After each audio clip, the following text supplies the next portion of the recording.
नमस्कार साथियों, स्वागत है आपका BHUB हिस्ट्री चैनल में। तो हम लोग आधुनिक काव्य द्वितीय पेपर पढ़ रहे थे। उसमें हम लोगों ने माखनलाल चतुर्वेदी जी को पढ़ लिया है और दिनकर जी को पढ़ लिया है। अब केदारनाथ अग्रवाल जी हैं। देखिए प्लेलिस्ट मैंने बना दी है, आप लोग जाके दोनों कवियों से संबंधित महत्वपूर्ण प्रश्नों को देख लीजिए। अब आज से हम लोग देखेंगे केदारनाथ अग्रवाल, फिर इसके बाद 2 कवि और बचेंगे। मैं जल्द ही उन पे भी वीडियोज़ बना दूँगा। ठीक है, आप लोग देखते रहिए और परीक्षा की तैयारी करते रहिए। तो केदारनाथ अग्रवाल से संबंधित पहले हम उनका कुछ संक्षिप्त जीवन परिचय देखेंगे, उनसे संबंधित कुछ फैक्ट्स देखेंगे जो वन लाइनर क्वेश्चन में आ सकते हैं, और उन्होंने जो कविताएं लिखी उनका क्या प्रमुख प्रतिपाद्य रहा वो देखेंगे। तो इनका जन्म सन 1911 ईस्वी में हुआ और इनकी मृत्यु सन 2000 ईस्वी में हुई। इनका जन्म स्थान कमासिन, यूपी के ज़िला बांदा में एक कमासिन क्षेत्र है, गांव है, वहां पे इनका जन्म हुआ। आरंभिक शिक्षा गांव के प्राइमरी में, इविंग क्रिश्चियन कॉलेज से इंटर, इलाहाबाद विश्वविद्यालय से BA, DA कॉलेज कानपुर से लॉ, बांदा में वकालत की इन्होंने। 1995 में बुंदेलखंड विश्वविद्यालय झांसी द्वारा D.Litt की उपाधि प्राप्त की। 1986 में अपूर्वा कविता संग्रह के लिए साहित्य अकादमी पुरस्कार प्राप्त हुआ और 1973 में फूल नहीं रंग बोलते हैं के लिए सोवियत लैंड नेहरू पुरस्कार प्राप्त हुआ।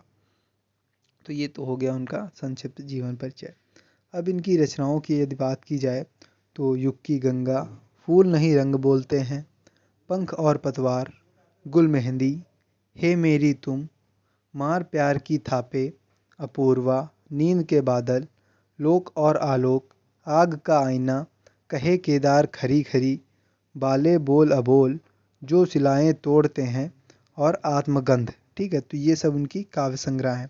तो ये सभी आप लोग देख लीजिए, क्योंकि एक नंबर में पूछ सकता है कि कोई भी रचना देके पूछ सकता है कि ये रचना किसकी है।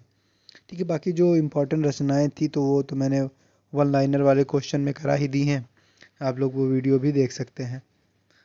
उपन्यास की बात की जाए तो पतिया, बैल बाजी मार ले गए, ठीक है, ये इनके उपन्यास हैं।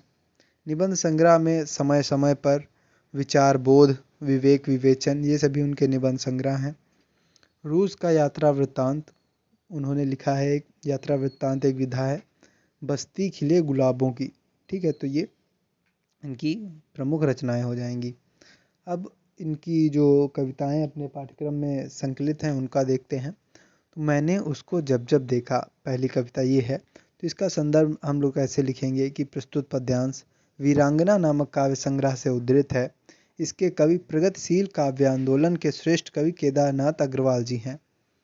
इस कविता में अब क्या बताया गया है वो देखते हैं कि इस कविता में शोषण व अन्याय की चक्की में पिसते हुए मजदूर एवं किसान वर्गों के प्रति करुणा व आस्था की भावना व्यक्त की गई है। कवियों को गहरा विश्वास है कि मजदूर और किसान से बढ़कर वंचित लोग ही अंत में समाज की नीयत बदलने की शक्ति रखते हैं।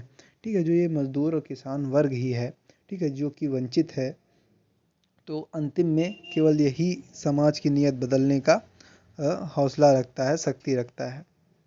फिर अगली है, मुझे नदी से बहुत प्यार है।